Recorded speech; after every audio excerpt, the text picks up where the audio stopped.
এক বনে টুনি, টুনা এবং তার দুই ছেলে ঢোলু ও ভোলু বসবাস করত এবং সেই বনে একটি গুহার ভেতরে একটি বুড়ির ভূত বসবাস করত।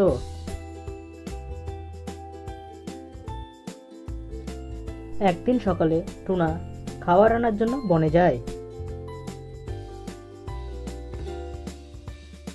আর সেই বনের ভিতরে বুড়ির ভূত দাঁড়িয়ে নিজে নিজে বলে যে, আমি যদি 11টা টুনি পাখি বলিদান দিতে পারি তাহলে আমি এই পৃথিবীর শ্রেষ্ঠ ভূত হয়ে যাব, তাই আমি 11টা টুনি পাখির বলিদান দেব। আর বুড়ির ভূত এসব কথা বলে একটি ছোট্ট কালো টুনি পাখিতে তার রূপ পরিবর্তন করে। তারপর কিছুক্ষণ পর টুনা বনের মধ্যে আসে এবং কালো টুনির রূপ ধারণকারী বুড়ির ভূত বলে যে, ও বন্ধু, এদিকে একটু শুনবে, একটু দরকার আছে। তখন টুনা কালো টুনির কথা শুনে নিচে নেমে আসে। কি হয়েছে? আমাকে ডাকছো কেন? আর কে তুমি? আমার নাম কালাটুনি, আমাকে একটু সাহায্য করবা? আমার বাড়ি থেকে কিছু জিনিস বাজারে নিয়ে যেতে হবে, যেগুলোকে তুমি আমাকে নিয়ে যেতে সাহায্য করলে আমি তোমাকে কিছু টাকা দেবো। টুনা দেখে যে তার টাকার প্রয়োজন আছে, আর টাকা পেলে সে ভালো খাবার তার বাড়িতে নিয়ে যেতে পারবে। তাই টুনা বলে, টাকা দেবা? তাহলে চলো গিয়ে তোমার বাড়িতে জিনিস নিয়ে বাজারে পৌঁছে দিয়ে আসি। হ্যাঁ বন্ধু, চলো। আর ধন্যবাদ আমাকে সাহায্য করার জন্য। আর কালো টুনির রূপ ধারণকারী বুড়ির ভূত মনে মনে বলে যে, যাক, আর একটা টুনি জোগাড় হয়ে গেল। আর অল্প কয়েকটা টুনি হলে সবটির বলিদান দিলে আমি এই পৃথিবীর শ্রেষ্ঠ ভূত হয়ে যাব। তারপরে তারা সেই ভূতের গুহাতে চলে যায়। বুড়ির ভূত টুনাকে তার গুহাতে নিয়ে আনে এবং আসল রূপ ধারণ করে এবং টুনাকে হাতে বন্দি করে নেয়। তখন টুনা বলে, শয়তান ভূত, তুই আমার সাথে বেমানি করলি। আমাকে ছেড়ে দে, আমার বাড়িতে আমার বাচ্চারা অপেক্ষা করছে, তুই আমাকে ছেড়ে দে। তোদের আমি ছাড়বো না। আমি আর কয়েকটা টুনিকে ধরে একসাথে বলি দিতে পারলে আমি এই পৃথিবীর সবচেয়ে শক্তিশালী ভূত হয়ে যাব। যাই, তোদের সাথে ওকে লাভ নাই, আমি আর কয়েকটা টুনি ধরে নিয়ে আনি। আর এদিকে টুনি বলে, ভালো, অনেকক্ষণই তো হলো তোর বাবা গেছে, এখনো তো ফিরলো না। আমার না অনেক চিন্তা হচ্ছে, কোনো বিপদ হলো না তো তোর বাবার? যাই, আমি তোর বাবাকে কিছু খুঁজে নিয়ে আনি। তোরা বাইরে যাবি না, আর ভাই ভোলুকে দেখবি যাতে কোথাও না যায়, কারণ বাইরে বুড়ির ভূত ঘুরে বেড়াচ্ছে, যে টুনি ও টুনির ছানাকে ধরে খেয়ে ফেলছে। ঠিক আছে মা, যাও, তুমি বাবাকে খুঁজে নিয়ে আনো। আমি কোথাও যাব না, আর ভাইকেও কোথাও যেতে দেবো না। তারপর টুনি টুনাকে খোঁজার জন্য বনে চলে যায়। টুনি যখন টুনাকে খুঁজতে যায় তখন কালো টুনির রূপ ধারণকারী বুড়ির ভূত টুনিকে বলে যে, ও টুনি বন্ধু, এদিকে একটু শোনো তো। কি হয়েছে? কে তুমি? আর আমাকে ডাকছই কেন?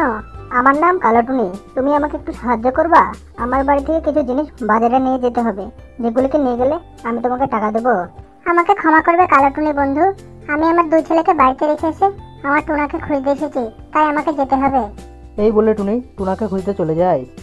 ও টুনি যাওয়ার কিছুক্ষণ পর কালো টুনি বলে যে, এখনই টুনি বললো না তার ছানাকে বাড়িতে রেখে এসেছে, যাই তার বাড়ি গিয়ে তার ছানাকে ধরে নিয়ে চলে আসি। এই বলে কালো টুনি টুনির বাড়ির সামনে চলে যায় এবং বলতে থাকে যে, বাড়িতে কেউ আছো? টুনি বাজার পাঠিয়েছে, বাড়িতে কেউ আছো? দাদা, কে ডাকছে মনে হয়, বলছে যে মা বাজার পাঠিয়েছে, যাই আমি বাজারটা নিয়ে আসি। হ্যাঁ না ভাই, যেতে হবে না, কারণ মা তো বলে গেল বাড়িতে ভূত ঘুরে বেড়াচ্ছে, যে টুনি ছানাদের ধরে নিয়ে চলে যাচ্ছে। না না, যাই আমি গিয়ে বাজারটা নিয়ে আনি। এই বলে ভোলু চলে যায় বাজার আনতে। বাইরে এসে ভোলু দেখে যে একটি কালো টুনি তাদের বাজারে এনেছে। তাই ভোলু বলে, আমার মা বলে বাজার পাঠিয়েছে, দাও আমাকে, আমি নিয়ে যাই। এই বলে ভোলু তার বাজারগুলো চায়। তখন কালো টুনি তার ভূত রূপ ধারণ করে। আর এদিকে ঘরের ভেতরে ঢোলু একাকী বলে, ভাইয়ের আসতে দেরি হচ্ছে কেন? যাই গিয়ে আমি দেখে আসি। বাইরে বেরিয়ে ঢোলু দেখে যে বুড়ির ভূত তার ভাইকে ধরে নিয়ে চলে যাচ্ছে এবং তার ভাই অনেক কাঁদছে। তারপর টুনি টুনাকে খুঁজে পায় না, তাই সে বাড়ি ফিরে আসে এবং বাড়ি ফিরে টুনি দেখে তার দুই ছেলের ভেতরে এক ছেলে নেই। তাই টুনি তার এক ছেলে ঢোলুকে জিজ্ঞাসা করে যে, ঢোলু, ভাই কই? ভাইকে তো দেখছি না।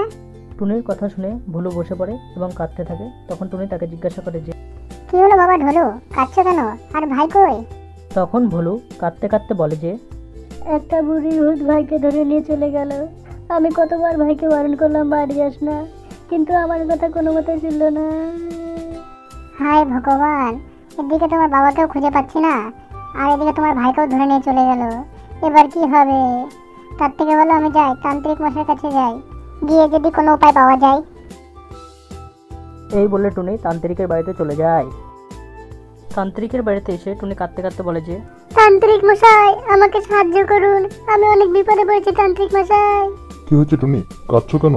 আর আমি কিভাবে তোমাকে সাহায্য করব? তান্ত্রিক মশাই, ওই বুড়ির ভূত আমার ছেলে ভোলুকে ধরে নিয়ে গেছে, আপনি আমাকে সাহায্য করুন। কান্না থামাও টুনি, আমি দেখছি। এই বলে তান্ত্রিক মন্ত্র বলতে থাকে যে, ওং হিরিং ভিরিং তিরিং, জাদু আয়না, টুনির ছেলেরা কোথায় আছে দেখা আমাদের। এই মন্ত্র বলার পর জাদু আয়না সব ঘটনা দেখিয়ে দেয়।